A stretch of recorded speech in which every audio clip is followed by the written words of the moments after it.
mama's in the living room watching Judge Judy. I'm in the kitchen eating leftover sushi, and she yells, "Oh, girl, you gotta hear this one." A man was arrested for running a theme park, and when they said, "Where's your license?" he said, "My dog ate it." Oh, you can't make this shit up. Sometimes I wonder if life's just one big cosmic joke.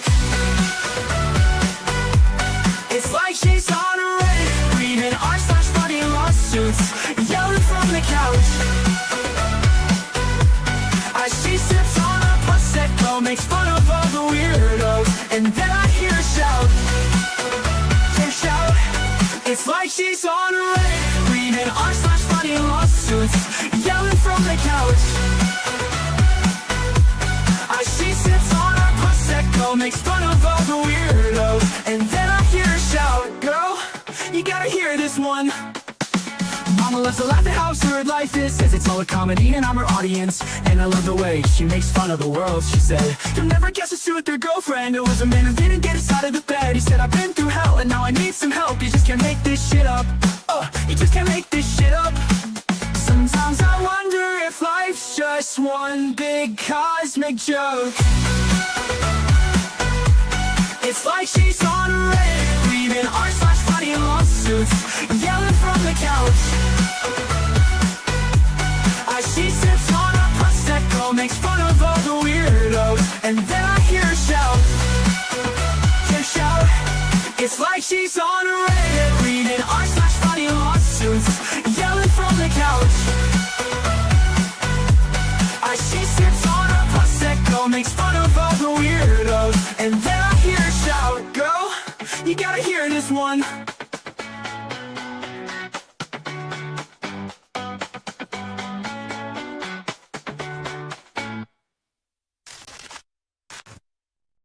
Hey everybody, it's Squid. Welcome back to the channel.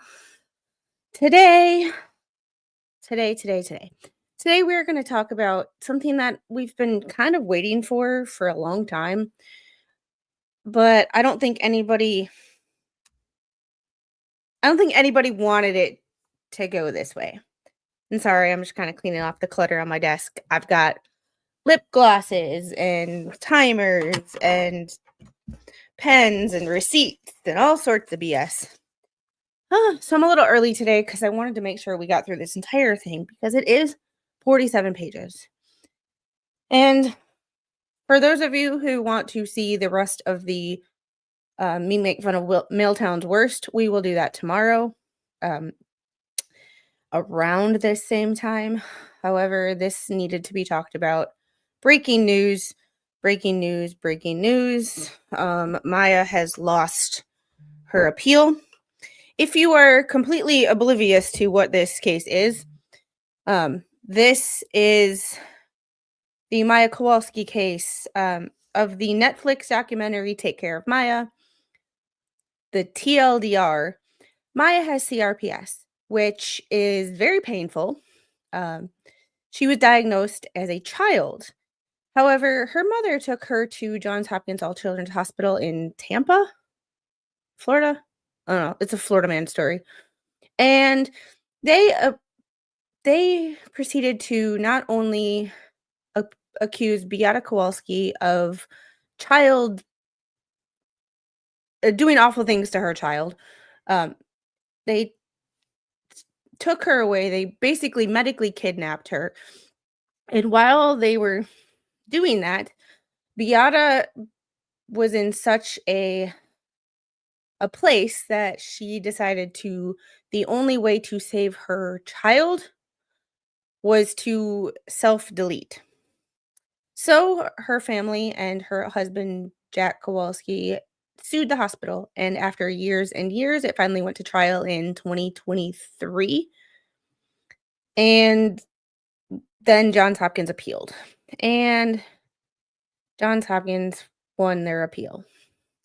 So we are going to get into the why, because I posted a short yesterday, and thank you to the fuckstick who called me fat in my short. You can go sit on it and spin.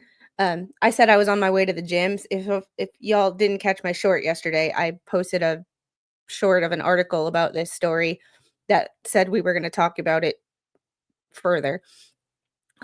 And I said I was on my way to the gym, and someone said, "Gym, not working."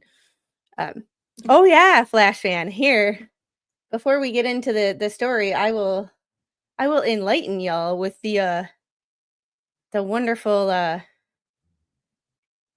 um let's see.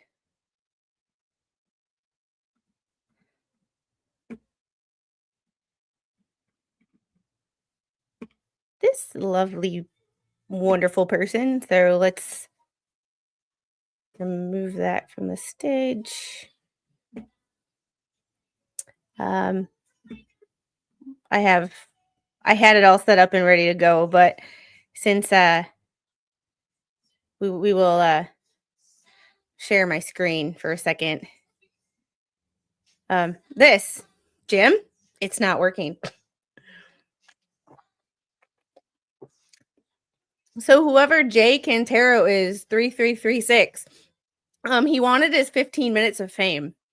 Well, bless his precious little heart, because when people want their 15 minutes of fame, I have to oblige as that sweet Southern woman that my mother-in-law wants me to be, which I am not.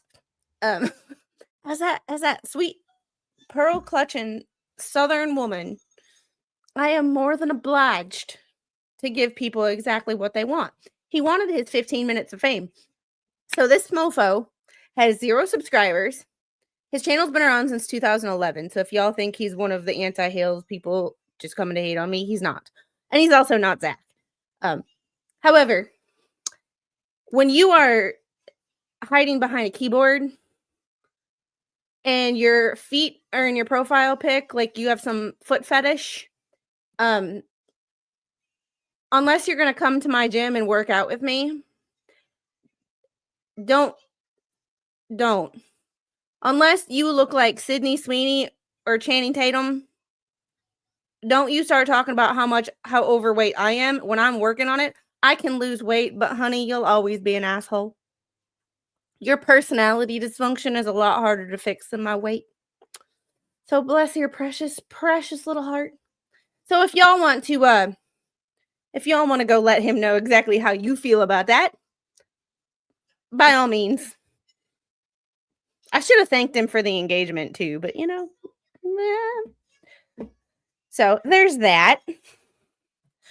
If someone, like, honestly, guys, if someone's gonna come, like, I know I'm not the skinniest bitch, but until you put your face in front of a camera, if you don't look like Sydney Sweeney or Channing Tatum, kindly shut the fuck up.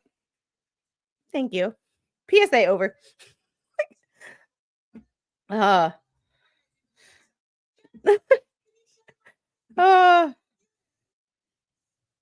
it is. Well, also, I was on my way to the gym, so it was literally gym hair, didn't care. You don't really give a crap what you look like when you go to the gym. Green screen. It was raining outside, so really bad lighting. And apparently what I was wearing yesterday blended in with the green screen a little bit too, which made it even worse. It was just like until you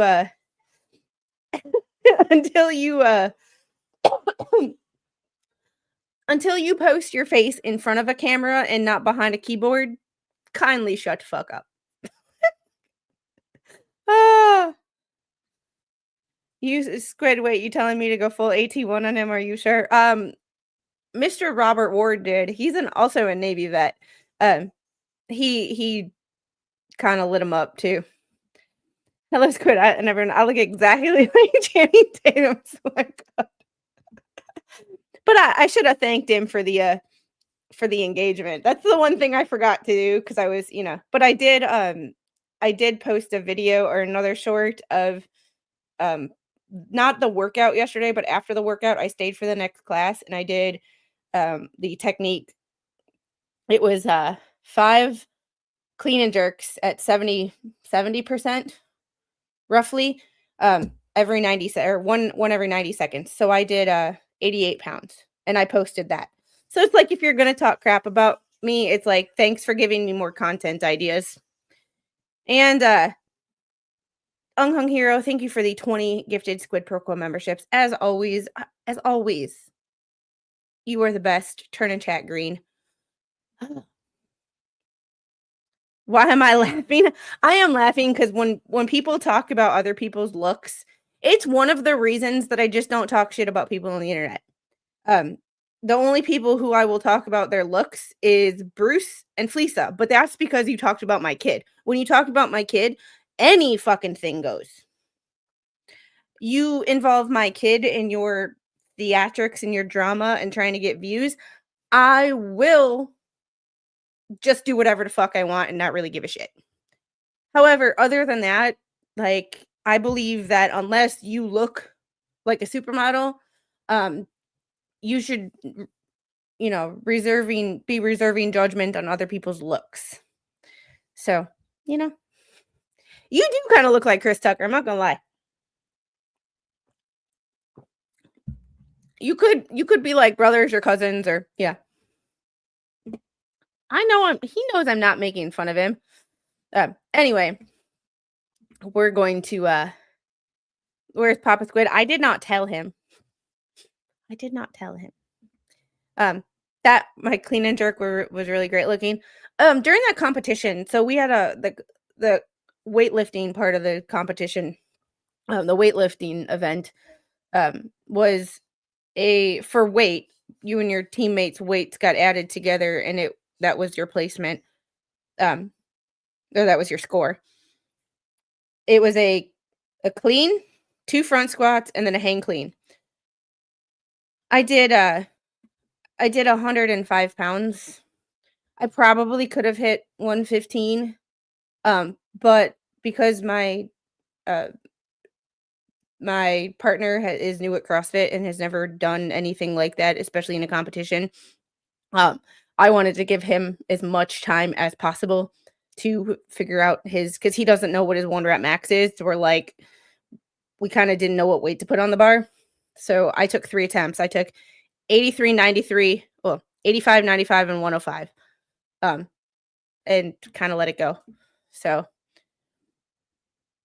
you know, I bet that creep hasn't been pregnant or had brain surgery. Yeah, probably not.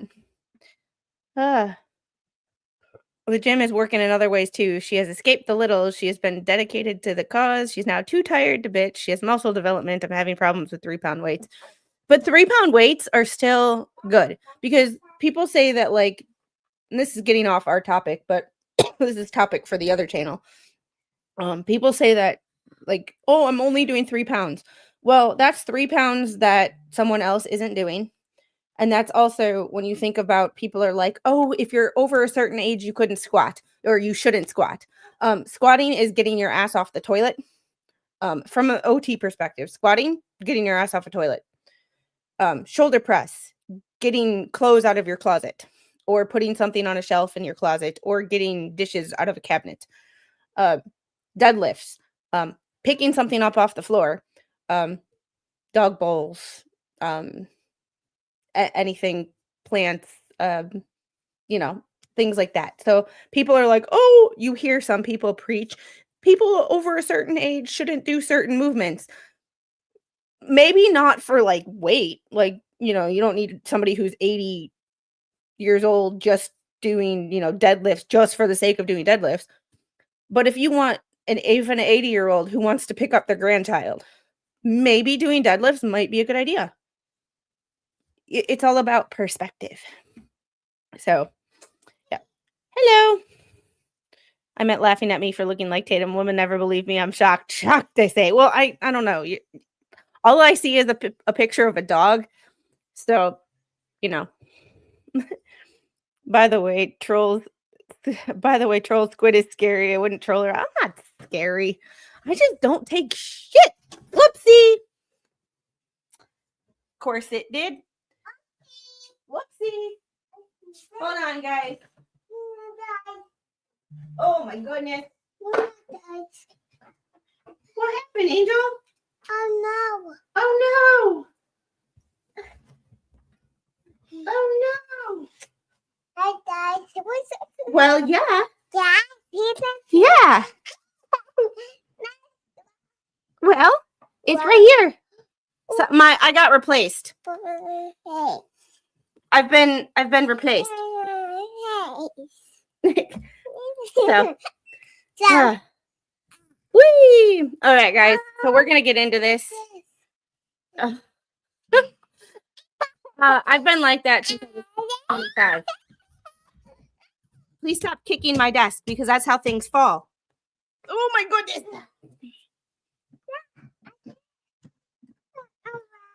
You want to dance? You want to dance? What? All right, guys. I might have to stand and do this. Oh no! Did you just say? Oh no! You're back. Really? You're 3. Your back is fine. You want to dance? All right. So join me while we stand and read.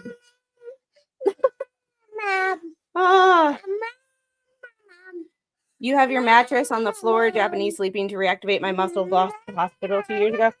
Baby Squid has a floor bed, but sometimes she goes to bed with her dad, so I get her bed. So I sleep in the floor bed.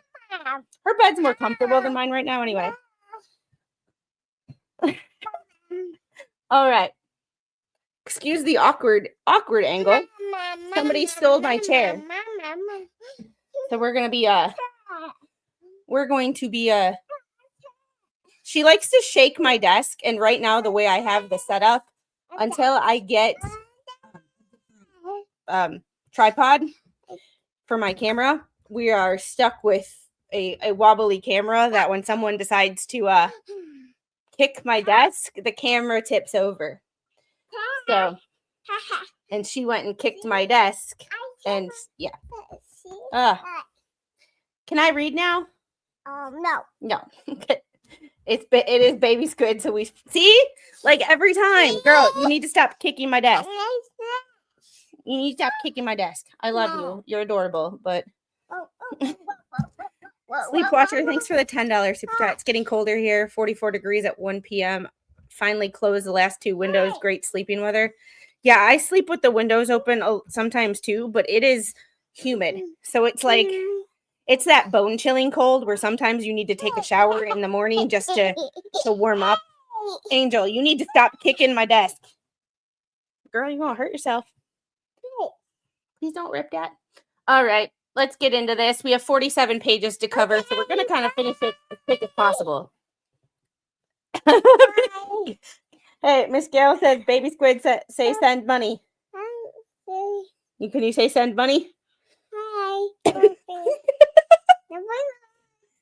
Georgia does, in fact, get cold. It was 43 degrees this morning. But it was also 43 degrees with like 75 or 80% humidity. So it's that like bone chilling cold. It's not a dry cold. It's a humid, very like taking a shower and then going outside in the cold. Stop shaking my desk. Girl, you gotta get. All right, this dropped yesterday. Appeal from the Circuit Court for Sarasota County. Hunter Carroll was the original trial judge. Angel, I love you, but you cannot do that. And she just does it anyway. Like, and then these are all the lawyers for the appellant. And then Nick Whitney is basically the I read the opinion early this morning. The impunity is real, especially Florida's immunity statute. I do not think that any hospitals should have immunity. Having worked in a hospital, okay, I love you, but you have to go this way. No, hey, because you are gonna sit like that. Oh, no. All right. And I don't have my camera app up, so I have to adjust it manually. So there we go. Hey, I get a chair again. Oh yeah, she will do that the entire time too, which is like, I love her. But like, if she just sat here, totally fine. But she sits here and because she's 3. So I have to remember that she's 3. But sometimes when you got to get some work done, you just need to like sit still. Now she's over there and she's playing on her own and she's fine. funny how that works. Just holding baby squid as a workout sometimes. All right. Judge Black, Johns Hopkins All Children's Hospital, Inc., also known as JHatch, also known as the Devil's Playground. It's where the phrase dumpster Jesus came from. If you watched Megan, the purple, the seventh floor coven, it's just, they all wore purple to the trial. They're all creepy. Ugh. Like, I'm sorry, but like, these people were creepy. Like, even the therapists, I wanted to be like, you guys are stupid. Like, I watched the therapist. I watched all of the trial, but I watched the therapist specifically because having worked in acute care, be it I didn't work in pediatrics, but having worked in acute care, I wanted to hear what they had to say and what their treatment styles were. The fucking OT and the PT that testified at the fucking trial are the dumbest motherfuckers I have ever seen, and how they have licenses and how they graduated from therapy school, I have no idea. Yeah, John Hopkins, yes. Wait till you're trying to stream when she's 10. I really hope I'm better at this when she's 10. All right. The final judgment awarded damages to the Kowalskis for false imprisonment between October 7th and October 13th of 2016, intentional infliction of emotional distress, wrongful death for intentional infliction of emotional distress, false imprisonment between October 18th and 20th, false imprisonment January 6th, 2017, medical negligence, battery.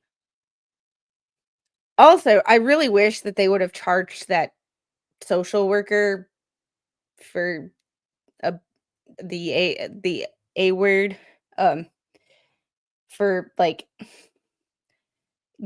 giving her a kit. Like, that social worker should be on a list somewhere.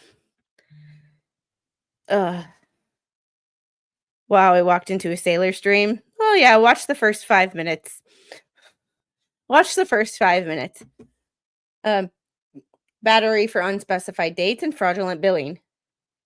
The trial court's erroneous interpretation and application of Section 39.2031A Florida statutes and the immunity afforded thereunder, as well as the trial court's erroneous denial of JHatch's motions for directed verdicts and JHatch's motions for a new trial, require reversal of the final judgment. Background: in fall of 2015, Maya Kowalski was diagnosed with complex regional pain syndrome. Beata Kowalski, Maya's mother and a nurse infusionist, became aware of CRPS prior to Maya's diagnosis, through one of Mrs. Kowalski's patients. CRPS is a central nervous system disorder. It's characterized by severe regional pain with no apparent cause. It's one of those things, we all know somebody who has it. If you don't know, Mo in the Deep End, I met her during this trial, or became aware of her channel during this trial, because of the fact that she was on with Megan and has CRPS. It is one of those things where you feel like you're crazy because there's nothing actually wrong with you, but you have all this pain for what seems like no reason. It's different than other chronic pain issues, but lumping all chronic pain people together, I can't imagine having chronic pain as any chronic pain disorder as a child, because people didn't believe me as a 30-year-old with chronic pain. So I can't imagine being 10, 12, however, like through all this time, and people not believing you because you're a kid anyway. And like, yeah, pain, paralysis, can't walk. Yeah. There's a reason. It's because sometimes our bodies just hate us. And I don't have CRPS, so I cannot put myself in the shoes of someone with CRPS. But from a separate or a close but different, I can understand what it's like for people to try to judge you and say, well, you look fine. Well, you look fine. Yeah. I could look like a fucking supermodel. That doesn't mean it's true. And chronic pain people are very good at hiding their pain. Yes, do children tend to exacerbate and exaggerate shit? Yeah. However, any rational person can tell the difference between a child exaggerating some pain and a child being in agony.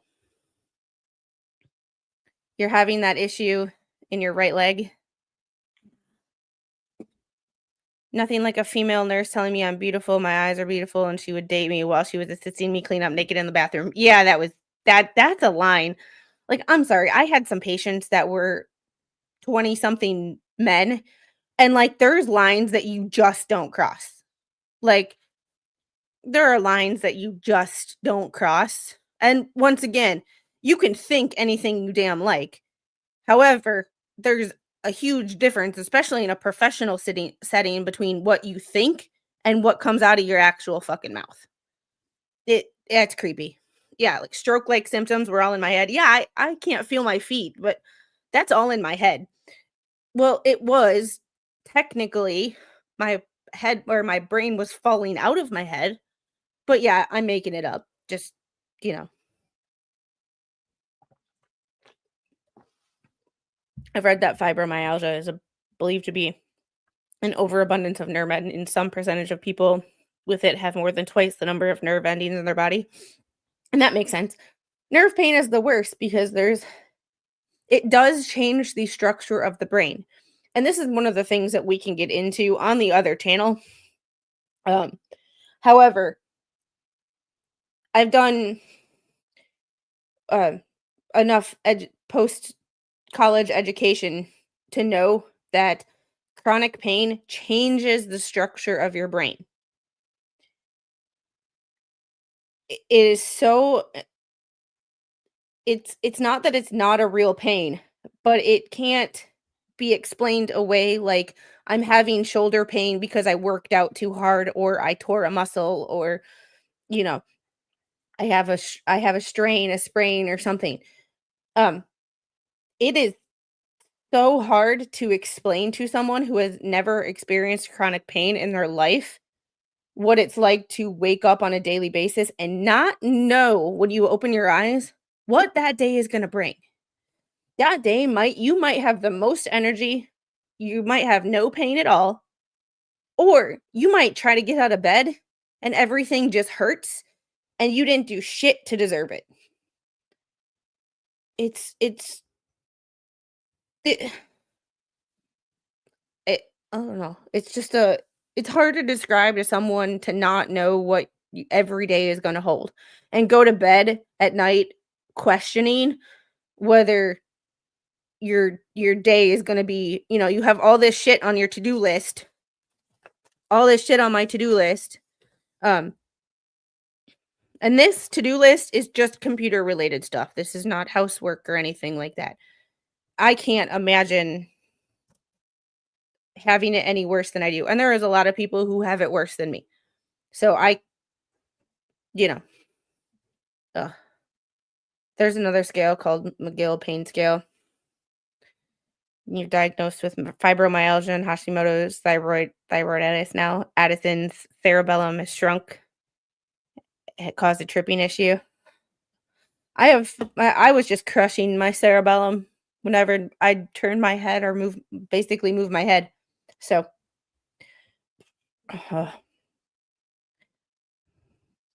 yeah, neuropathic pain. It's neural pain. It's nerve pain. It's just no 2 days are alike.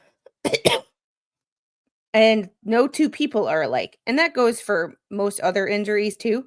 But like say Sarah and I could have the exact same diagnosis, it'll present in two completely different ways.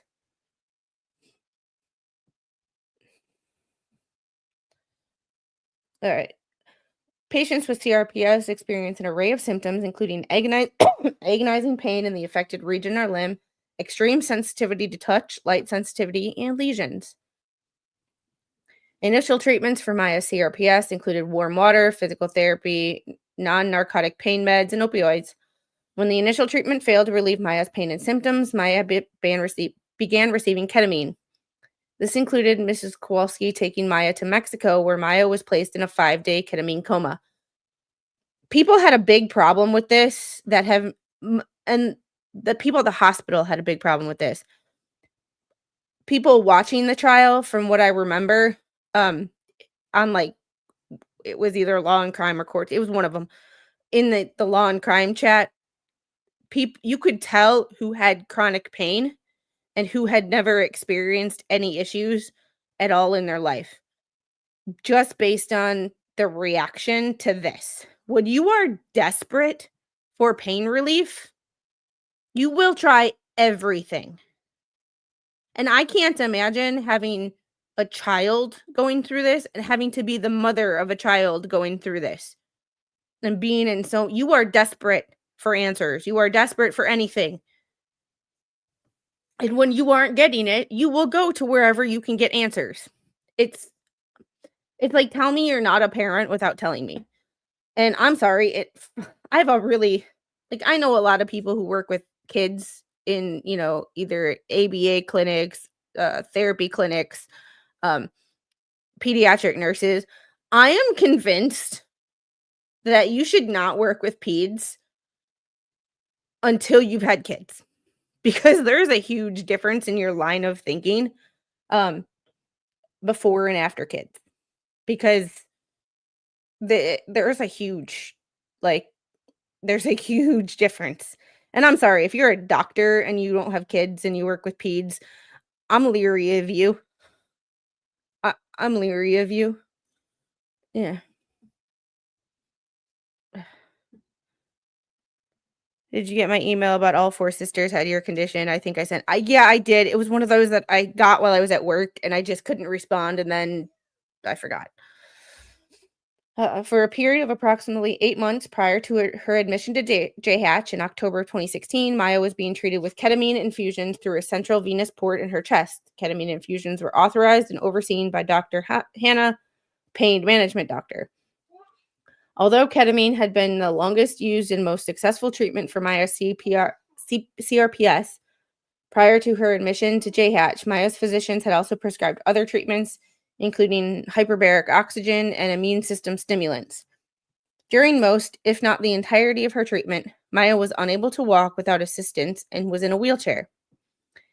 On the day before Maya's admission to JHatch, Dr. Hannah advised Mrs. Kowalski that he had given Maya the maximum doses of ketamine that could be administered, and that it was not helping Maya. Dr. Hannah advised Maya to be taken to JHatch. On October 7th, Mr. Kowalski brought Maya, then 10 years old, to the ER of JHatch, presented with excruciating pain. And I'm going to kind of paraphrase some of this.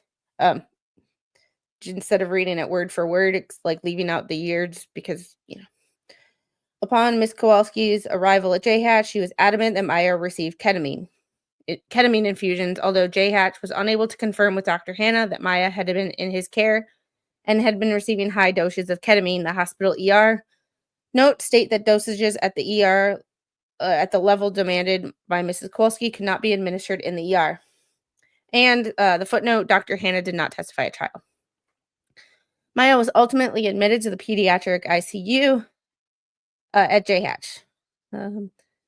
Concerned about Ms. Kowalski's demands for ketamine and perceived inconsistencies between Ms. Kowalski's recitation of Maya's medical history and JHatch's own observations, social worker at JHatch, in accordance with JHatch policy, that's how I feel about JHatch's policy.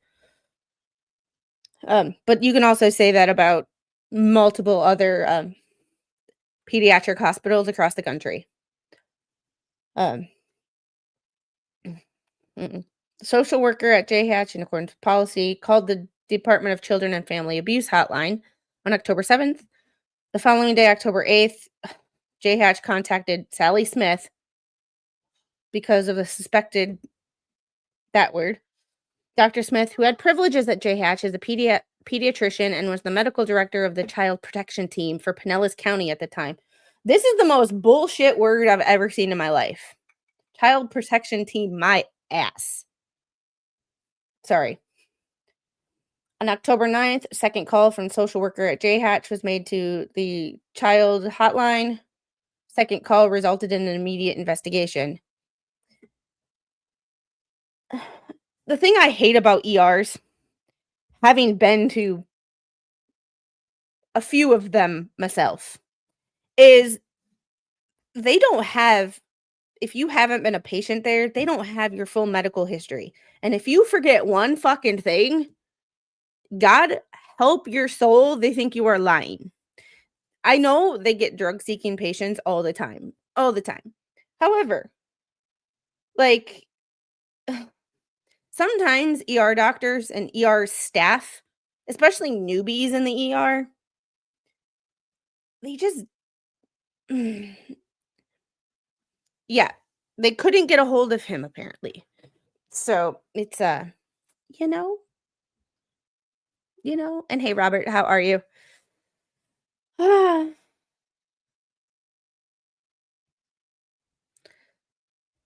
Child protection team, it's a real contradiction in terms. I know, right? It's like the fucking sorry.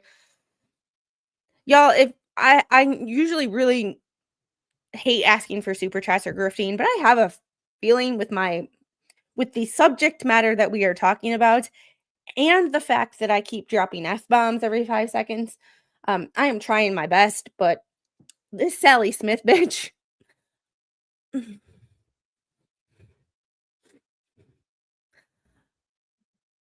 Hey, Josie. Hey, Squid. Someone who suffers with CRPS. I feel so bad for Maya. I can't imagine how she is feeling right now. And I know that stress does a number on chronic pain. I don't know specifically about CRPS. However, stress can make depression and depression-related pain and just chronic pain in general worse. I cannot imagine how she is feeling right now.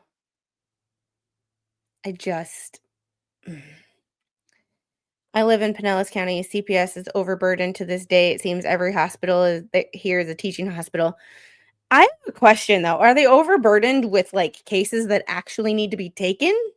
Or are they overburdened with a bunch of this? Because Megan was following the Hernandez case. And if you haven't heard of that case, refer to her channel for that. But she was following the Hernandez case.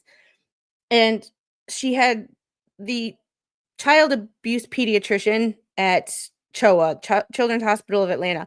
By the way, Children's Hospital of Atlanta, their hiring practices are pretty shitty.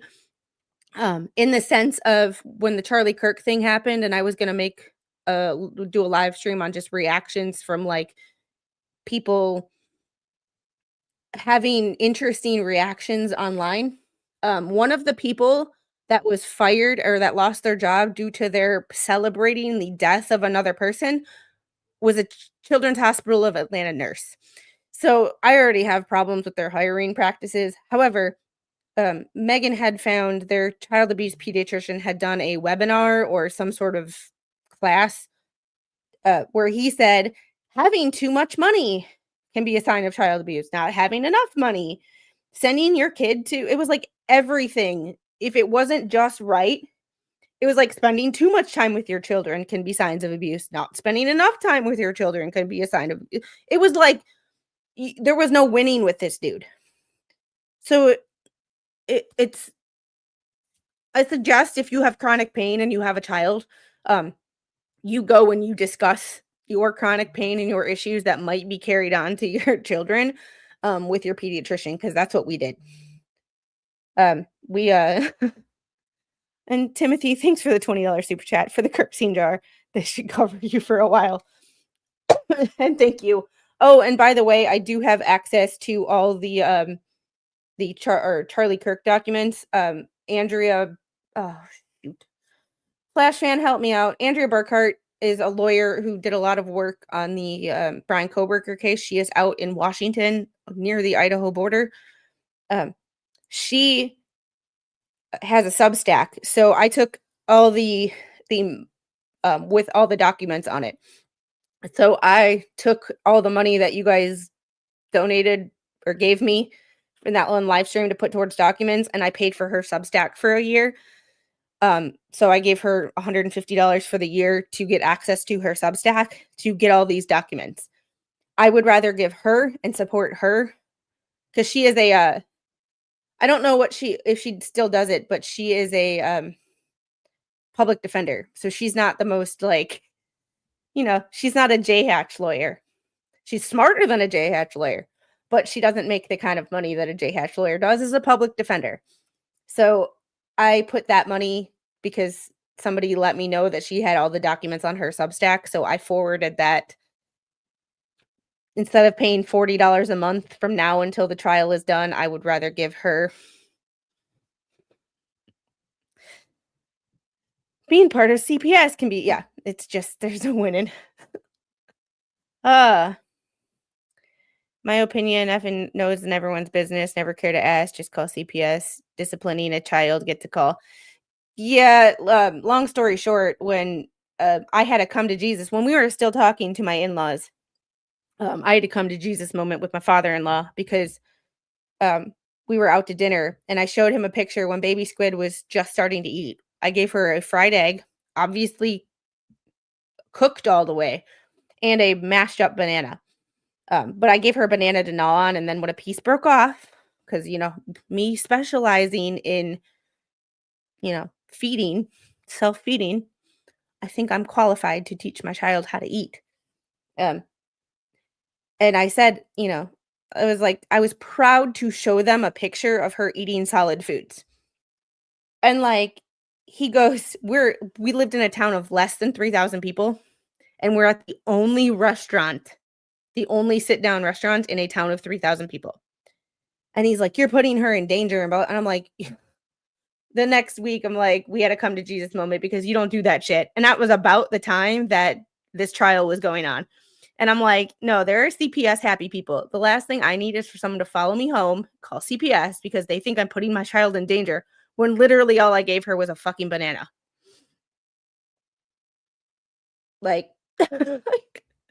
So we had a come to Jesus moment.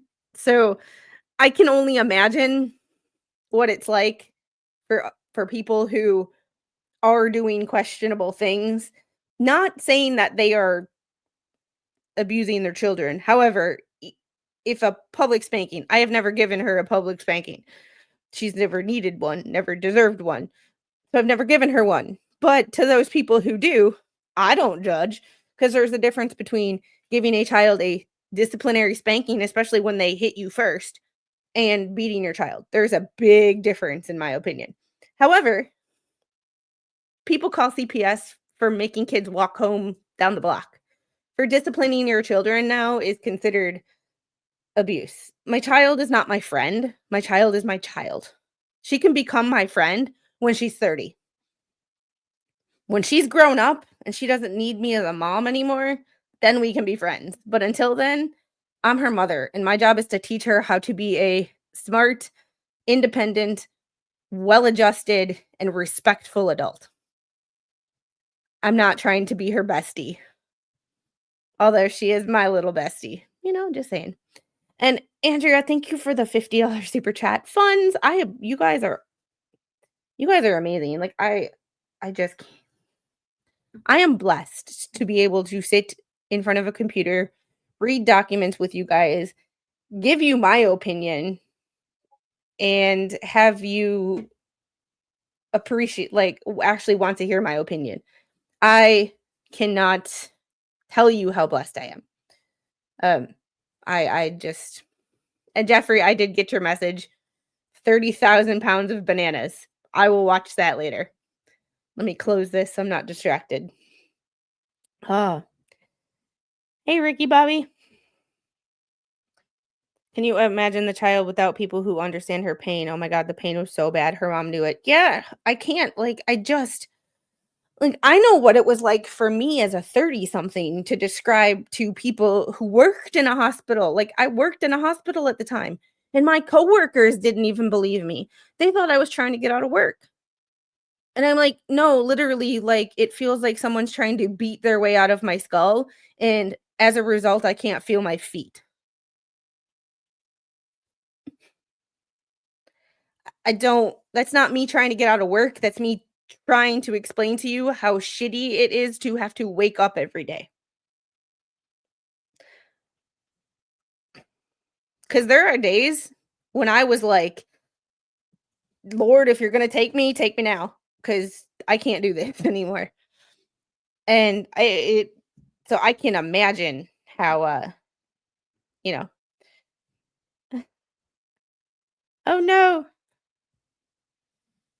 I wish I had funds to bet on how many times she curses. Oh my goodness. Alright, they found out cursing reduces pain. I'm trying now. Yeah, and the reason that I'm cursing like I am is because the little is not in this room. She is in her room. So, she's not here. So, there are so many good families out there that try so hard to get their children in medical help just to get their children taken away. Yes. And then there are people who, like we covered Christopher Schultz. That that stream didn't get demonetized, but it has been throttled by YouTube and due to limited ad suitability. So we were talking about that. We're in Arizona Department of Children and Family Services. You had a page and a half of reported, this date, reported neglect by parents, neglect by father, neglect by father, neglect by father, no evidence, no evidence. You had a whole page or page and a half PDF of those, of that, and the 2-year-old passed away. You have so many parents that are like what Candy Girl described here. Yet you have parents that put their children in real danger that CPS is like, there's no evidence. We can't corroborate it. That's because a child told you and you didn't believe them. Seems to be the most plausible thing there. All right. October 13th, Maya remained at JHatch but was taken into the department's custody. Department filed a dependency shelter petition requesting that Maya be placed in the shelter care of the department because Maya had been abused, abandoned, or neglected and was in imminent danger of these 3 things. The department sought medical shelter care for Maya and requested no contact between Maya and Mrs. Kowalski, but supervised visits between Maya and Jack and then Maya's brother. Jack is Mr. Kowalski. On October 14th, following a hearing on the department's petition, Maya was placed in the shelter care of the department. The dependency order provided that Mrs. Kowalski was to have no contact with Maya, pending psychological evaluations of both Mrs. Kowalski and Maya. The order further provided that the department would make all efforts to identify an appropriate person at JHatch to supervise visitation. Additionally, the order provided in the event that Maya's parents were unwilling, the department or person primary responsible of the care management, Maya was authorized to consent to ordinary and necessary medical examination and treatment of Maya. Thus, October 13th, Maya was in the custody of the department, and beginning October 14th, Maya was under the jurisdiction of the dependency court. Isn't this the most bullshit fucking thing ever? Child protective teams are used to supplement the assessment and protective supervision activities of the department. No, they're really there just to feel like they're doing something useful, and they're not. They're causing more problems than they're fixing. Oh my God. Pennsylvania is bad for that. We had 6 deaths in 5 years. CPS was made to look like a shit show. Now they jumped the gun. There's another doctor. Her name is escaping me right now, but she had been in Pennsylvania, I believe, at a hospital system in Pennsylvania. She had also been fired from a hospital system in Wisconsin, went to Pennsylvania, and all of a sudden started working there and did the same exact thing. Justifying their own existence. Yeah. To a hammer, everything's a nail. to a child abuse pediatrician, everything looks like abuse. Ugh.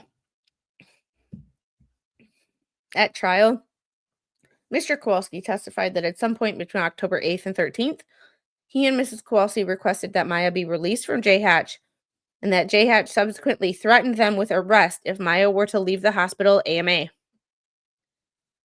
Mr. Kowalski testified that J-Hatch advised him that Maya could not leave the hospital because Maya had to be safely weaned off medications, including ketamine.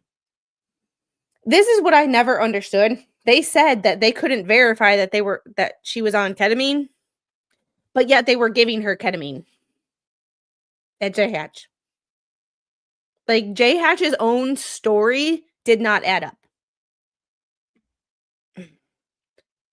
Yeah, it's all sad. And listen to the reasoning. It's even worse. I haven't read it all, but I've read a couple articles that kind of, and I had people in the comments yesterday, and if that person is watching, that were like, the judgment was too much. Regardless of the cost, let's read the documents and the receipts and not the, let's read the documents and what the documents say, not what we think, because the fact that it was the comment was something about the amount of money was too much. That's an opinion. That's not a fact. And I don't do opinions until I've read the facts and I have an opinion on the fact. Like, I think the fact is bullshit. Like, I think the fact that they're hiding behind immunity and that the courts upheld that immunity fucking sucks. And I think the fact that courts or hospitals have immunity for anything, the fact that hospitals have immunity for anything, but the nurse at Vanderbilt Medical Center who mixed up the paralytic and the sedative in the Pyxis system and killed a patient, she went to trial. And she was convicted, I believe. So that was back when I was actually working at the hospital. So that was 2019, I think. But she was convicted and there was no immunity there. So the hospital system as a whole can have immunity, but individual people cannot. None of this just fucking makes sense. And I know that was a different state. That was Tennessee versus Florida. None of this fucking adds up. The ketamine aspect here is really sketchy. Yeah.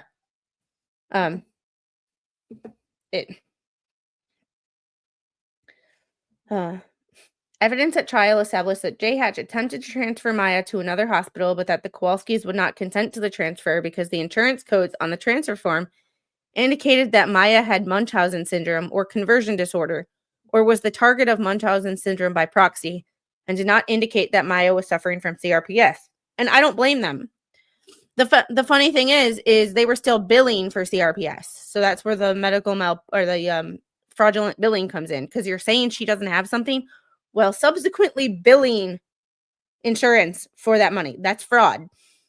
Whether you want to admit it or not, or you think it's justified or not, according to the law and according to the government, getting paid for something that you claim that the patient doesn't have is fraud. Mr. Kowalski testified that he and Mrs. Kowalski would not sign the transfer form because they believed it would mean admitting guilt or blame. And that's fair too. Section 39-.0143 defined as necessary medical treatment as the care which is necessary within a reasonable degree of medical certainty to prevent the deterioration of a child's condition or to alleviate immediate pain of a child. Without referencing the limitations and requirements of the dependency court's orders, Mr. Kowalski testified that anything that he brought into the hospital had to be approved, whether it was clothing, food, or letters. Food was required to be prepackaged and could not be homemade.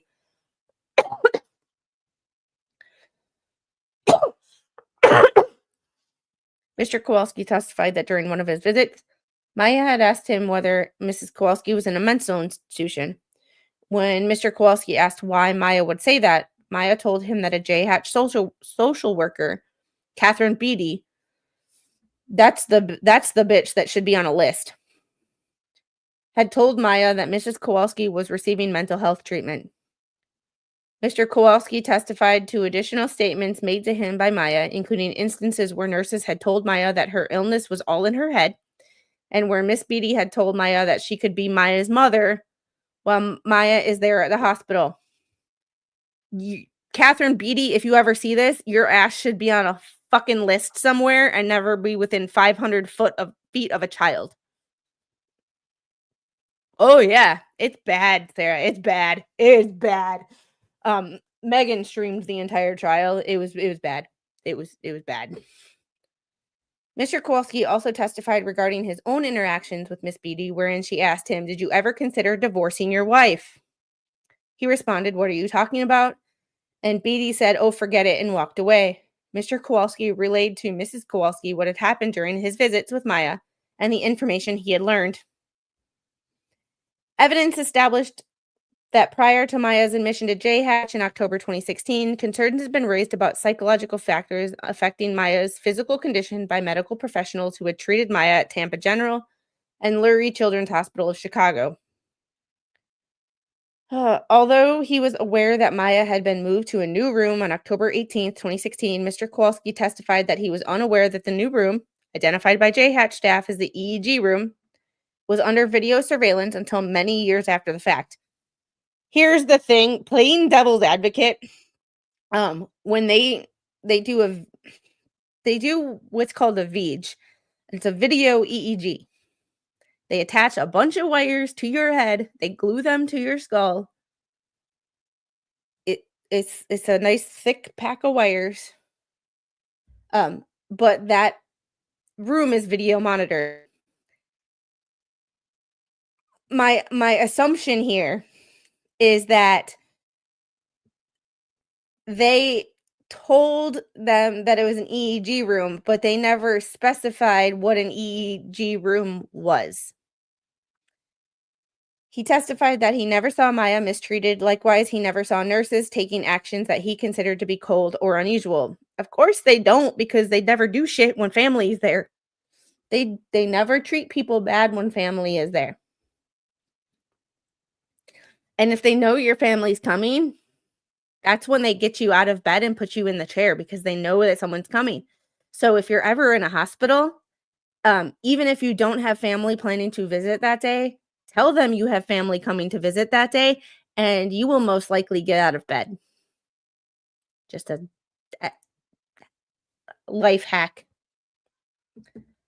Maya testified that at trial that the commode in the EEG room was far enough from the bed that she would have to stand up and walk to use it, which she could not do. They should have put it at a 90-degree angle and just did a pivot.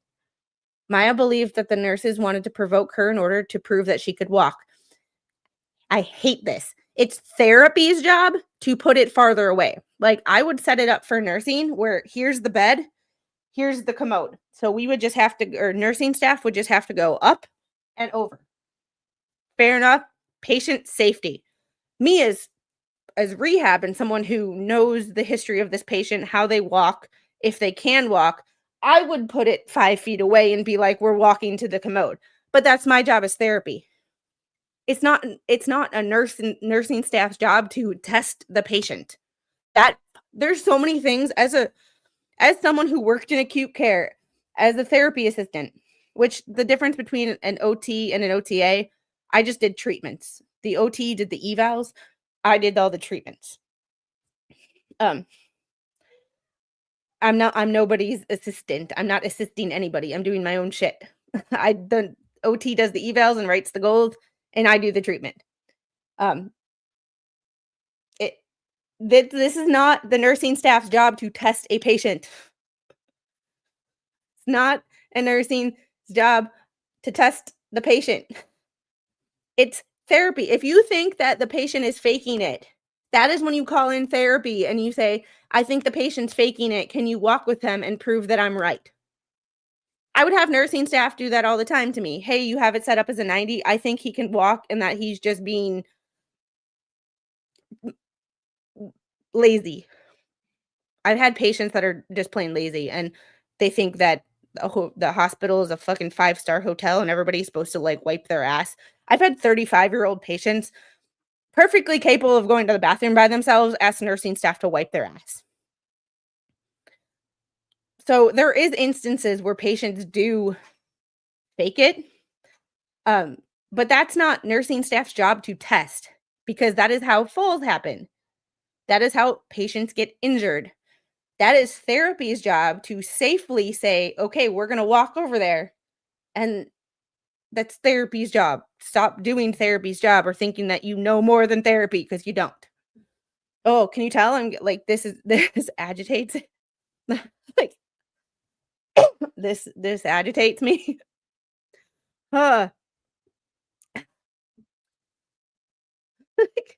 Would you wipe for a super chat? My whole job was to get people to figure out how to wipe their own. Like, yeah. But just saying. Maya testified that she was not permitted to speak with her mother and that this infuriated her. Yeah, she's 10. I would be pissed too. Although Maya was told that her pain was in her head and that she was making it up. Never tell a kid that they're faking it. Like, just never tell. Oh, hey Peachy. Yeah, I'm so mad about this. I'm frustrated beyond belief. I'm so frustrated. Squaw Bob, I set up a second channel for that. Specifically for that. Not to wipe your ass, but you know. Yeah, me too. Me too. Trust me. Me too. Maya testified that she was not told that physicians believed she had conversion disorder or Munchausen syndrome. One instance Maya relayed involved a specific nurse verbally accosting her for not moving during a bed change.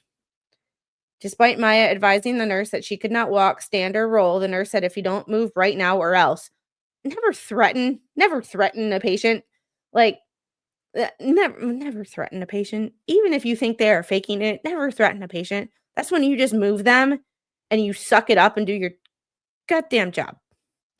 Like, she recalled that the nurse yelled at her for quite a while, saying, "I know you can move. I know you're faking it. Just stand up. We all know." I'm sorry, but like, if I was J Hatch, to save face, anybody who had contact with her, you're fired. You're fired. Like, yeah. When I went for my disability exam, the person that evaluated me told me to walk across the room, and I took 3 steps, and she went into a panic and almost threw my chair at me to sit down. Oh no. Oh no. And let me guess, you weren't wearing a gait belt and she was not prepared for anything. Yeah. Their ass would be gone. The kindness they shared is so refreshing. Yeah, like I come on here and I curse and I have an attitude and I point people out, but at the end of the day, when I am in a professional role versus whatever that is, the mess that I call a YouTube channel, it's quite different. There's an ethics that you have when working with a patient versus reading a document. There's ways like, hey, let's sit at the edge of the bed. Okay, you don't think you can stand up? Let's sit at the edge of the bed. And if they can't get to the edge of the bed, I'm like, okay, maybe, standing up is not a good idea. It's, you take it one step at a time. If she said she couldn't move, I would have said, well, what's don't move or you move or else. No, what's preventing you from moving? Sometimes the fear of pain, like the fear of falling, can be paralyzing. So sometimes with some patients, it's not the pain that stops them from moving. It's the fear of pain that stops them from moving. And you got to work with people. You got to meet them where they are. You can't just treat people like this and call yourself a fucking nurse. Like, I'm sorry. If I would have been this hospital administration, you're fired. You're fired. You're fired. You're fired. You're fired. Oh, fuck. I'm not a nurse. I am not a nurse. My best friend is a nurse. I am not a nurse. Occupational therapy. The Kowalskis are Catholic, and Maya testified that she was not permitted to receive communion from her parish priest. She did receive communion from a priest associated with J Hatch. Maya believed that outside food, including the communion wafer, was not permitted because there was a fear that Mrs. Kowalski would tamper with it somehow, or somehow add ketamine to it. Yes, ketamine church. She did not testify to the requirements of the dependency court in this regard. J Hatch's admission form includes the following language. I understand that closed-circuit television monitoring of patients' care may be used during the course of treatment. I fucking hate this. May be used, but you also, as a patient, have the right to know when you are being recorded. There's a thing, at least Wisconsin has it. I don't know if it was just my hospital that had it, but they had a patient's bill of rights hanging up in pretty much every room. So, oh, Gail, thank you. Squid is really good at her job. I've worked with the good and the bad. Squid is really good. It's the point of like having book smarts. You can be the most book smart person in the fucking world, but if you don't have people skills, like I hate peopling. Like I don't want to go out. I don't want to leave my house some days because I have to people, and I don't like people. In general, I don't like people. But people who need help, there's a little different. There's a difference. In general, I just don't like people, like driving people. Maya reiterated in her own testimony that Miss Beatty had told her that Beata was in a mental institution. Maya quickly learned that Beatty's statement was false, and that Maya believed the statement was intended to manipulate Maya into thinking that her mother was sick and therefore making Maya sick. Maya also reiterated that Miss Beatty told her, I'm not trying to be your mother, but I can't be. Yeah, I had to people today, and I didn't like it. That's kind of me. It's like, once again, there's a difference between going around people that, like, in a professional environment, because I would rather work with 100 patients than one of my coworkers sometimes. Like, sometimes you just look at people, and you're just like, how the hell do you get this job? And I worked at, like, a 700-bed hospital, so I dealt with a lot of doctors who thought they were, like, all-powerful and all-knowing, and it's like, yeah, this might not be your thing. Oh, yeah, wood chipper. Yeah, I don't think Beauty had kids. Oh, no, after my last broken bone femur, I have PTSD over tripping and falling. Well, I'm working on scripting for and what those videos are gonna look like, so I haven't recorded any of them yet, but we're trying to figure out a good sequence and timing of those videos, so we're working on it. Beata was born in Poland, and Maya often spoke in Polish with her mother before her admission to J-Hatch. Although the dependency court eventually permitted Mrs. Kowalski to have supervised phone and FaceTime calls with Maya, Maya was not permitted to speak Polish with her mother. And the calls were limited to basic and insignificant things. An audio recording was played of one conversation wherein a female voice advised Mrs. Kowalski that we are not allowed to talk about the dependency case. After Mrs. Kowalski told Maya that as soon as the judge makes the decision, she would be able to see Maya again. And she never saw her again. A final instance involving Miss Beatty occurred when Beatty took photographs of Maya before Maya left for the hospital for a dependency court hearing on January 6th. Maya testified that Beatty came into Maya's room and told Maya that if Maya wanted to go to court, she was going to have to be stripped naked and photographed. Bitch should be on a fucking list. Somebody tell the fucking governor of Florida that if this bitch is still in Florida, she needs to be on a goddamn list. Excuse my language. But like this, never. This right here, never, ever. Yeah. All hail Lord Chippy. Like, ask Mo if we can borrow. Well, I'm pretty sure Mo will be more than happy to supervise the and Wolfram will be more than happy to fire up the nuclear reactor that supplies Lord Chippy for this instance. The footnote Maya recalled that this was Miss Beatty redirecting the conversation. However, J. Hatch introduced evidence of an email from Charlotte Laporte, a department social worker assigned to Maya's case, stating that Miss Laporte redirected Miss Kowalski during that conversation. Oh, I definitely will. Thank you.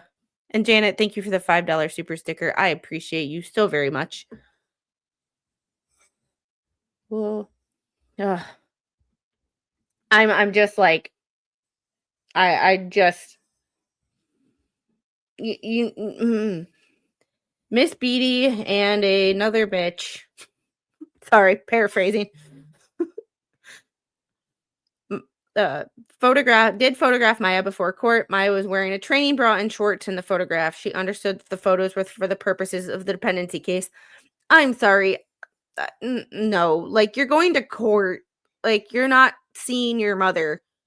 You're going to court. Oh my God.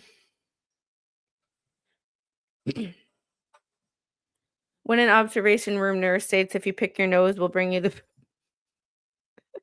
Ah. Oh my goodness. Maya testified that she was in worse condition when she was released from J-Hatch in January 2017 than when she was admitted. She also testified that by her 7th and 8th grade years in school, August 2018 through May of 2020, she was participating in physical activities without restrictions. Yes, guess what? Because guess what? You can have flare-ups and then start to feel better, and then have flare-ups and then start to feel better. The stress that she was under while in this hospital probably made her flare up.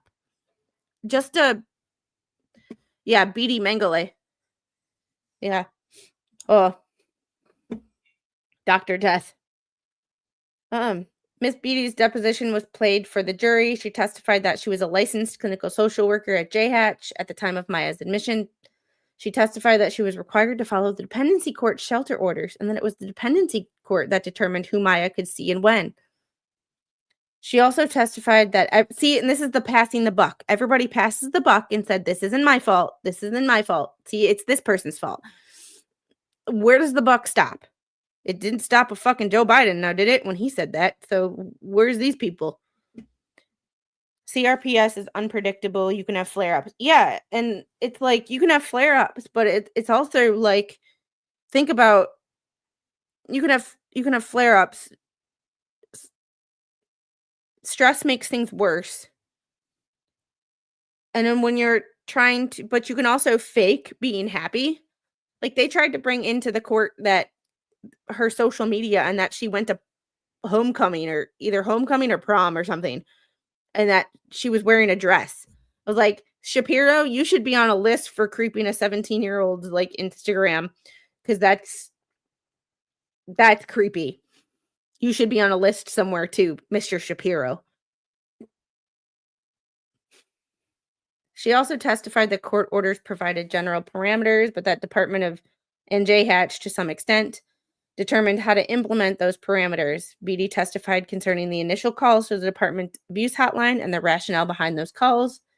She also testified that 95% of the time she saw Maya was up in her wheelchair, and the times that she would report extraordinary pain would be when she was prompted by her mother, or if somebody asked her if she was having pain. Of course.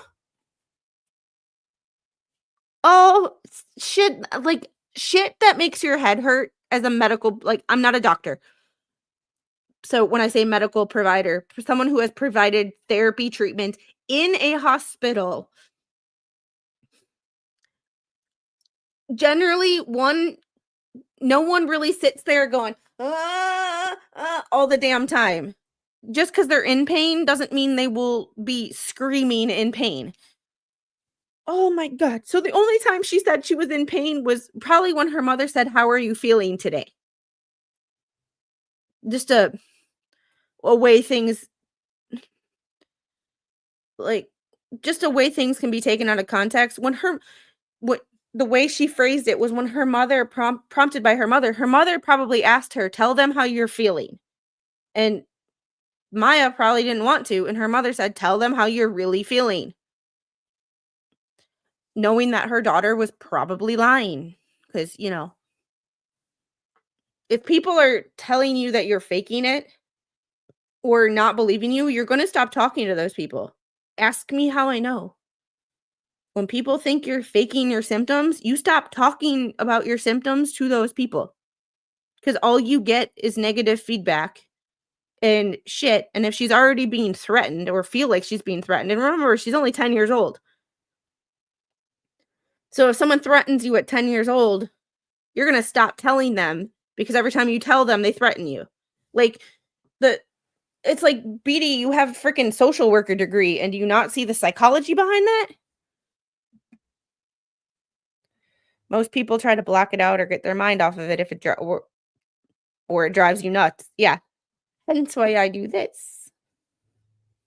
Some shitbag doctor told my wife her anaphylaxis was imaginary, not real. Oh, God. Yeah, there's malpractice cases are really, really hard to prove. However,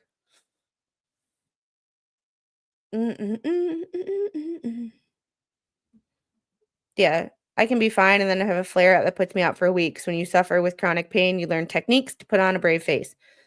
And you also learn what you can and can't do. And there's probably times where she could walk. She just knew if she walked or if she did too much that she would be in agonizing pain. So she didn't want to. And it's just She further testified that J. Hatch noted on several occasions where Maya was moving her legs, moving her hands without any pain.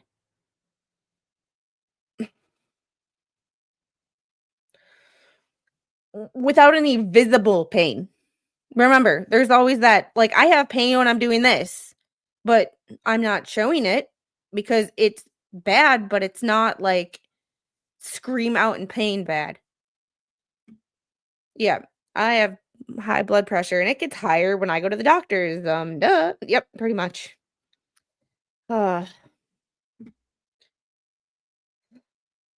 Maya was engaging in activities such as foosball, cutting out and making crafts in the craft room. She was out playing in the piano downstairs and often even moved herself around the hospital. It was only after Maya gave that information to the department that Maya then decided or quit moving herself around the hospital for a few days. No, she probably had a fucking flare-up. It's like, tell me how stupid you have to be. It's like people, okay, sorry to make this political. It's like people with TDS. Like, you can tell them a fact and they still won't fucking believe a proven fact right in front of their own eyes because they're so blinded by hatred for one person. These people were blinded by their hatred for Beata that they can't, processing basic information like, hey, CRPS can have flare-ups. Maybe she's not in pain right now when she's doing these crafts. And maybe being happy and being distracted takes away some of her pain.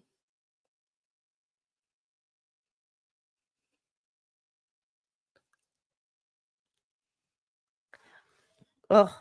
Shit that drives you to drink. Much of Miss Beatty's testimony concerned actions authorized or required by Chapter 39 and responses to questions mischaracterizing J. Hatch's continued involvement as taking this child away from her parents. In one of her case notes, Miss Beatty wrote, Maya told me she was furious, angry, and in pain. She told me she can't talk or trust anyone, and she knows there's court on Monday and it's all lies. Miss Beatty testified that J. Hatch has a policy against recording phone calls, and she therefore objected to Mrs. Kowalski recording calls with Miss Beatty. Yeah, J. Hatch has a policy against J. Hatch employees. This is another, like, twisted fucking thing. When a company has a policy against recording phone calls, it has nothing to do with the person they're talking to. It has to do with the company employee, the person actually being paid by that company. J. Hatch employees cannot record phone calls. Miss Beatty didn't want freaking Maya's mom to record phone calls because she knew she was a fucking asshole. Like, sorry, gotta go. PTSD kicks in with medical stupidity. Love you guys. I'm so sorry. I can understand how that would be possible because yeah. I had a fall, landed on my wrist. X-ray department said anything was fine. 2 months later, I still couldn't use it. Was in pain. Turned out it was broken all along. Physio found the break on X-rays. Yeah, that happened to me more than once. That happened with my foot and my jaw. They found the fracture here. They apparently missed the fracture on an X-ray here. I don't know. It's amazing how smart some people can be. They're so stupid.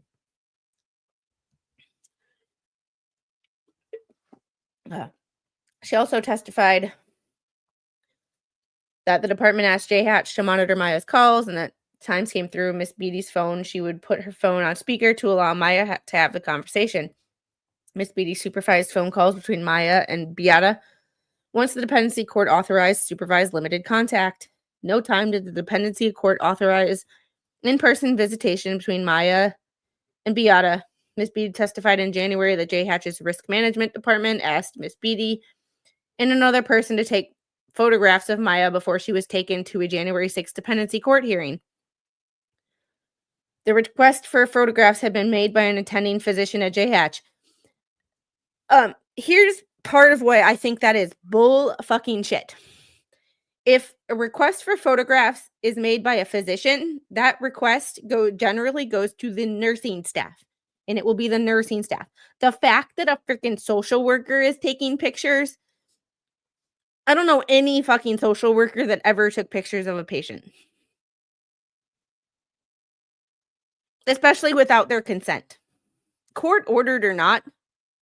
And this was apparently a physician at J Hatch, so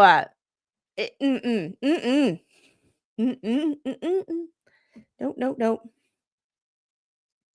I don't trust doctors as far as I can throw them.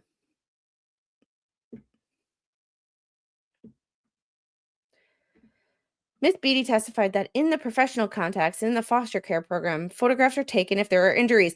She was in your care. Why were you taking pictures of her when she was in your care? This doesn't fucking make any sense. Oh, and this is gonna piss me off. Beatty noted in the email she received addressed concerns that Maya was self-mutilating and had scratches on her body. Ugh. On January 6, 2017, dependency court ordered that Maya would remain sheltered at J Hatch and set a February 2017 trial date. Ms. Kowalski self-deleted the following day. Rest in peace. January 7th, 2017, leaving 2 notes. These notes reflected that Ms. Kowalski's sadness and frustration with the dependency court proceedings and those involved with the dependency court proceedings, including J Hatch, the department, and Dr. Smith. 1 week after Ms. Kowalski's self-deletion, January 13th, the dependency court allowed Maya to be released from J Hatch and resume living with her father. That's the other thing that pisses me off. Yeah, it's like I've been living with this body for 40 years. Like, don't let your the doctors always say don't let your Google search make you think you're smarter than my medical education. Don't let your medical degree think you're smarter than me, who's been living with my own body for 40 years. So she was discharged after her Maya testified that she had experienced no CRPS flare-ups in the 3 years following her January 17th discharge. Kowalski's filed their lawsuit October 5th, 2018. The operative 8th amended complaint was filed January 24th, 2023. More than 50 pretrial motions were litigated and resolved before this legally complex and emotionally charged case was heard by a jury beginning on September 14th of 2023. During the 2-month trial, additional motions were filed and resolved, including multiple motions for directed verdicts. November 9th, jury returned a verdict in favor of the Kowalskis on all remaining claims. Post-verdict, J Hatch filed an omnibus renewed motion for directed verdict, motion for new trial, and motion for remitter. The court denied, largely without elaboration, the renewed motion for directed verdict and motion for new trial.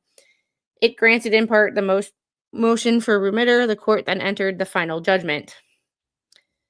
Analysis. Standards of review. Issues of statutory interpretation are reviewed de novo. A trial court's decision on a motion for directed verdict presents a question of law, the sufficiency of a party's evidence, and that we reviewed de novo. When considering whether the trial court should have granted a directed verdict, we must evaluate the testimony in light most favorable to the non-moving party, and every reasonable inference deduced from the evidence must be indulged in favor of the non-moving party. A review of the denial of a motion for a new trial is for an abuse of discretion. In reviewing an order for motion for new trial, an appellate court should consider the totality of all errors and improprieties. Here's the problem. 39.2031A immunity. Pre-trial, J. Hatch moved for a partial summary judgment based on the immunity afforded pursuant to that section. J. Hatch argued, as relevant to this appeal, that every claim against it, except the battery claims, was precluded as a matter of law because J. Hatch had reasonable cause to report the suspected CA and was otherwise participating in Chapter 39 proceedings. Trial court granted in part and denied in part the motion based on its interpretation and application of section this to the Kowalski's claims. J. Hatch argued in post-verdict motions that a new trial is warranted based on the trial court's narrow interpretation and erroneous application of the statutory immunity. On appeal, J. Hatch again seeks a new trial based on the court's erroneous rulings and their pervasive impact on the trial.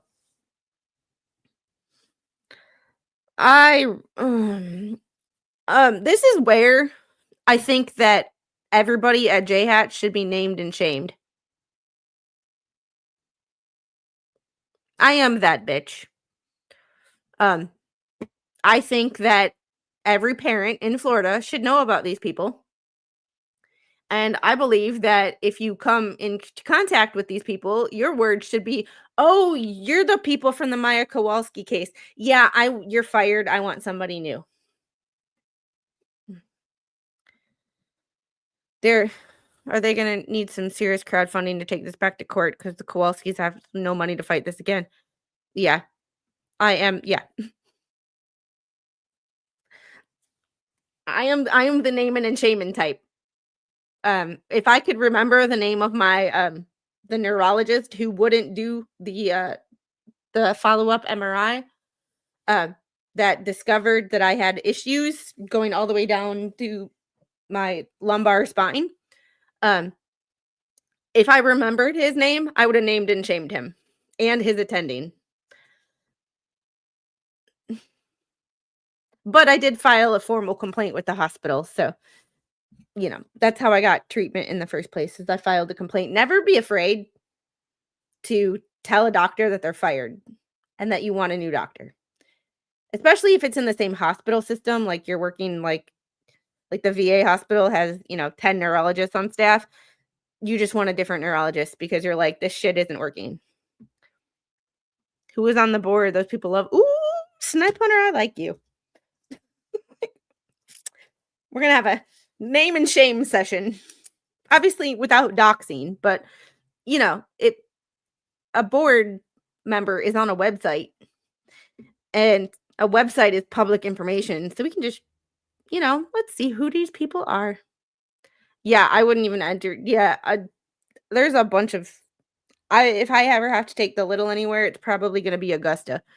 Even though it's farther away. Yeah.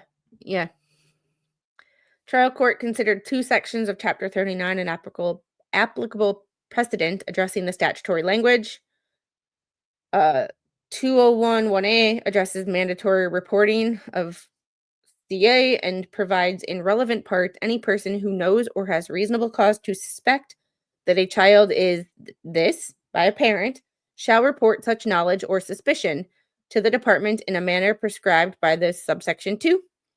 Physician, nurses, and hospital personnel engaged in the admission, examination, care, or treatment of persons, as well as other health or mental health professionals, are required to provide their names to the hotline when making a report. I think that this is abused, though. The reporting system, I believe, is abused when people get angry, when people try to tell them things. There's certain situations where people in life will tell you things and you think you're always right. And when people tell you things that either prove that you're not right or just provide some extra education on something you were talking about, people get very, very, very angry. Uh, I don't have any specific examples of that relating to myself, but I can think of someone who I talk to on a regular basis who is basically being attacked in online because that person provides extra information that they find interesting. They like to research. And when they research, they're like, "Hey, I heard about this." Or, "Hey, did you know?" And guess what? If that fucking offends you that someone provides you with information, that does not make someone a know-it-all. That makes someone interested in talking about things that they found out. Just an FYI. Also, if anybody ever shows up in my chat, by the way, this is just a PSA, and tries to tell anybody else what to think or what to do, or gets upset with anybody else for providing extra context and information, you will be banned from this fucking channel, and I will name and shame you. By the way, just in case anybody, suspected of CA by a parent must be reported immediately. And any person who is required to report known or suspected CA and who fails to do so commits a felony. See, and I think this can also be a problem because people report things that they may not 100% believe because they're scared of being charged themselves. It's like the bystander effect. People don't want to help because they're scared of being charged, yeah.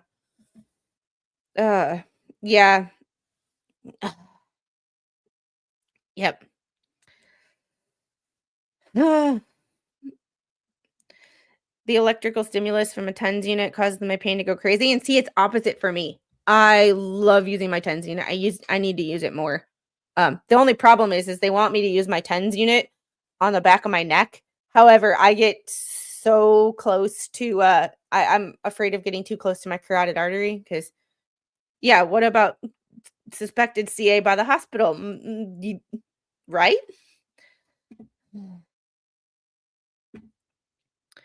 Yeah. I don't recommend anybody do that anyway.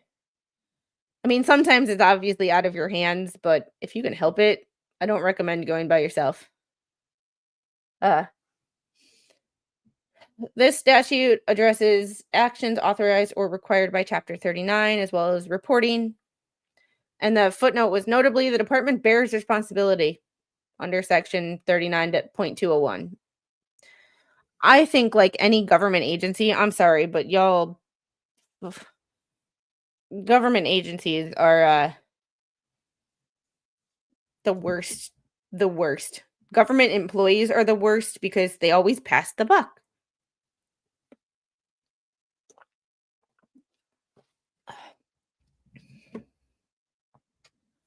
Any person, official, or institution participating in good faith in any act authorized or required by this chapter, or reporting in good faith, there's the problem. I don't think any of them bitches were in good faith.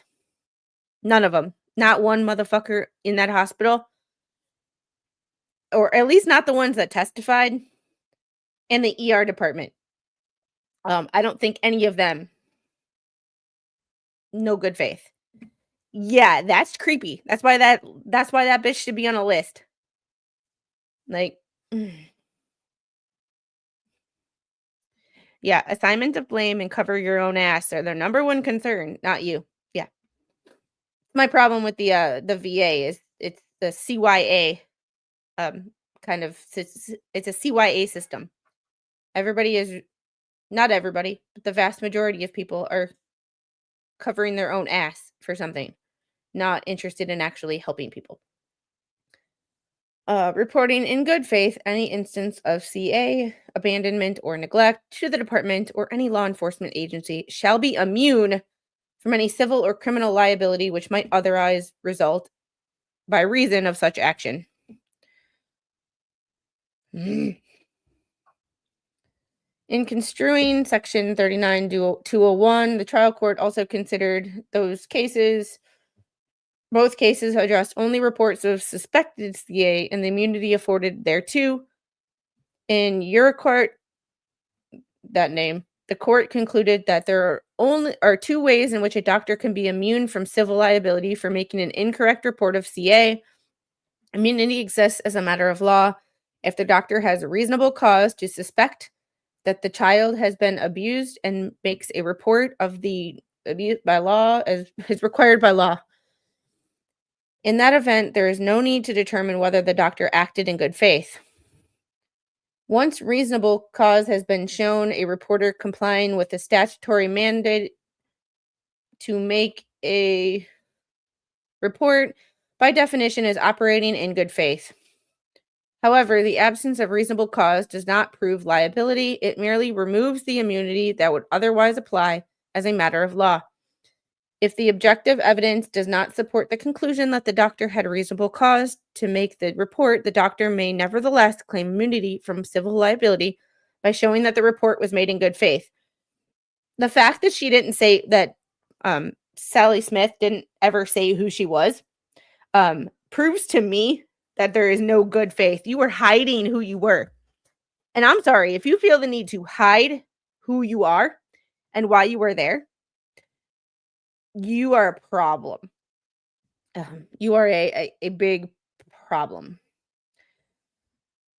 The footnote, it appears that the immediate safety or... all right. Oh my goodness. If it appears that immediate safety or well-being of a child is in danger, the family may flee or the child will be unavailable for the purposes of conducting a protective investigation, or the facts otherwise so warrant, the department shall commence an investigation immediately, regardless of the time of day or night. In all other cases, a child protective investigation shall be commenced within 24 hours after the receipt of the report. Oh my goodness.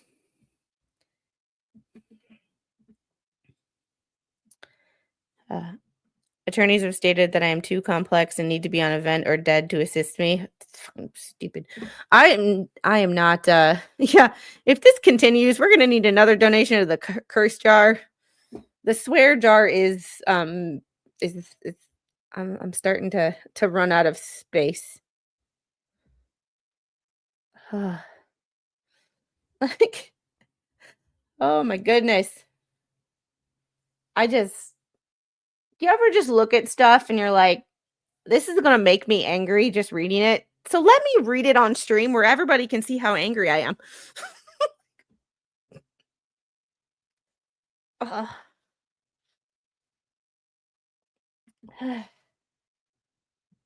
Citing your court, court in Ross likewise concluded that if a reasonable basis existed to report CA, the motive in making the report is irrelevant.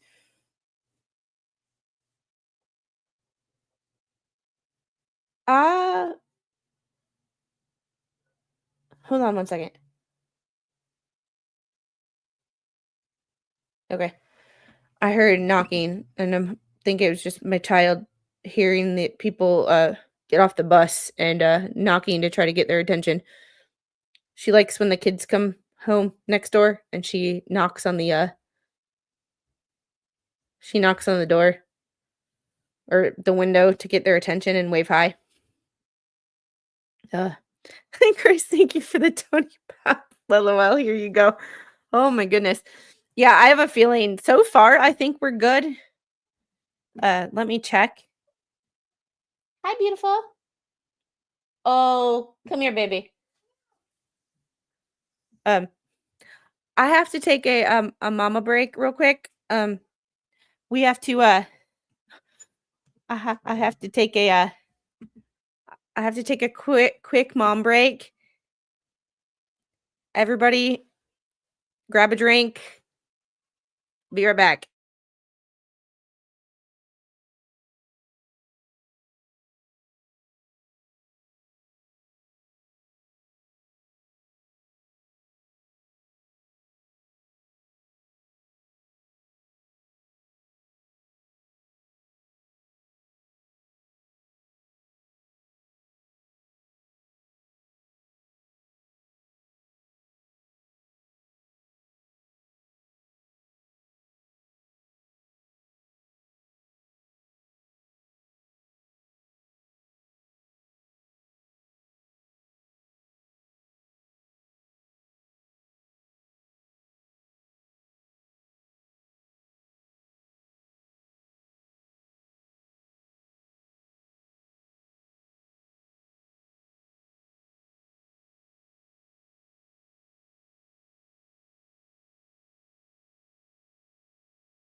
Hey guys, I'm gonna have to do this the rest of this stream tomorrow. I have to do some work. We have a problem. We have a problem. I'm gonna have to go paint some walls. So if y'all want to contribute to the hope some dry erase marker comes off some drywall fund, yeah, we're gonna have to do this tomorrow. No, you're done. Somebody drew everywhere. Yeah. So, Mr. Clean Magic Eraser, I don't know if it'll work, but I'm gonna try. Because I have to get going. No, you're in trouble. You're naughty. Because look, this foot. We oh yeah. Right there. So I have to go because I don't know what drawer she got this out of. Oh, she did. It just easily comes off and I wiped it off already. But when I figured out that I'd have to use, she knows she's in trouble. She's someone who made a mistake. Yep, right. This is someone who got into this, but toys and everything. So I wrote on the walls and got in trouble last week, but my wife, I'm grounded. Yeah, well, she's not old enough to be grounded, but we're definitely in trouble. So I have to go. I hate to call it a day early, but somebody, what's your belly look like? Oh yeah, our belly is even written on. Oh yeah, we gotta go take a bath. Yep. Yep. It's bad. It's bad. Her entire gummy bear, her big plastic gummy bear is all in marker. So yay. Mom fail. That's why she was so quiet. She was in trouble. So we will have to finish this another time because I gotta go clean before dinner. I got steaks for dinner. But I got steaks set out to cook. But y'all, I hate to cut this short, but my brain was literally starting to melt. We are on page 15 and we will get to the rest of it tomorrow. Or later tonight if the brain starts to work. Yeah, very quiet. Very quiet.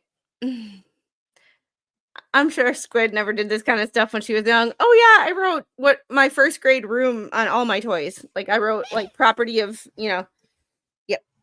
But nope, we're same we got to go help Mama clean, right? Yeah. So I'm sorry we didn't oh no, there's no evidence of this. Yeah, she was really quiet. Yeah, and when she gets that quiet, it's like, oh, I should have checked sooner. So that's my fault. But we will get through the rest of this tomorrow because I'm very interested in hearing why they overturned it. Not that just they overturned it, but that they overturned it. All right, so I will see you guys either later tonight or tomorrow, and we're gonna go clean, right? Okay, we're gonna go. No pictures, none of that. So I will talk to you guys later. Do you want to say bye? Well, also your finger does it helps if you don't suck on it. Say bye.